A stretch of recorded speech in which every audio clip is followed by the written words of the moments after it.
My name's Chef Egg, and I want to give you the skills you need to succeed in the kitchen. Today, I'm going to teach you all about cooking with herbs. Now, we have a bunch of herbs out here, both fresh and dried, and you're going to use them for different reasons, okay? So over here, I have some rosemary, flat leaf parsley, fresh dill, cilantro, which is one of my favorites, and we also have some lavender flowers over here. And I love to use these for different purposes, okay? The fresh chopped herbs are gonna give a vibrancy and immediacy to your food that when you eat it, it really comes alive, okay? So if I wanna add something to a salad, let's say a salsa, I can add my fresh cilantro. If I'm gonna do a Middle Eastern salad, I think that fresh dill is gonna add a huge boost of flavor to your food. An all-around herb is our flat leaf parsley, but I especially love to use it for things like chimichurri or just to add a green vibrancy to my food. Now I have some other flowers over here. This is our lavender flowers, and this is used in French cuisine. It adds a little bit of color, but it kind of perfumes the food because lavender is a really beautiful scent.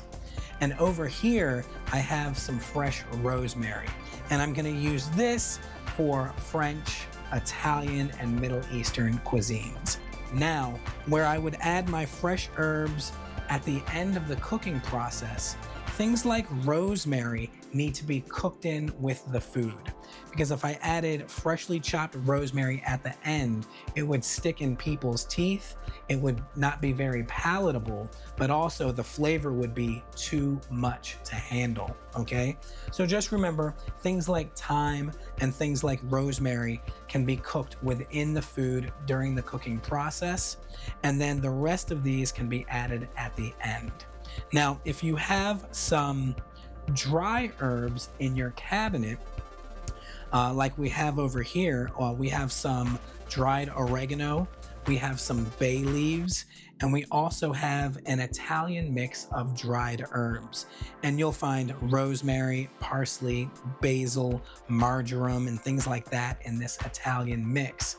And these are really great to put in during the cooking process where they will rehydrate and their oils will spread their flavor throughout the food. Again, if you add these at the end, the flavor might not come through the way that you want it to.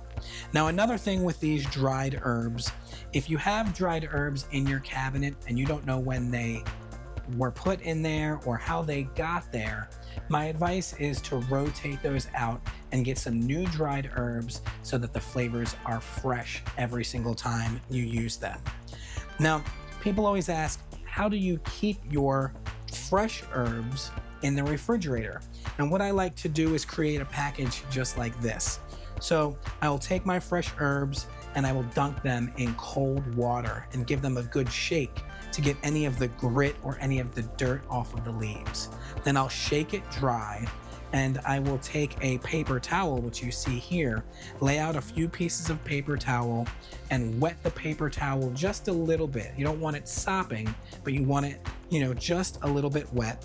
And then I'll take my herbs and I will wrap them or roll them in that paper towel, and then I will finish by wrapping them in some plastic wrap or foil. You can also put them into a plastic bag, but keep that bag open so that the herbs can breathe.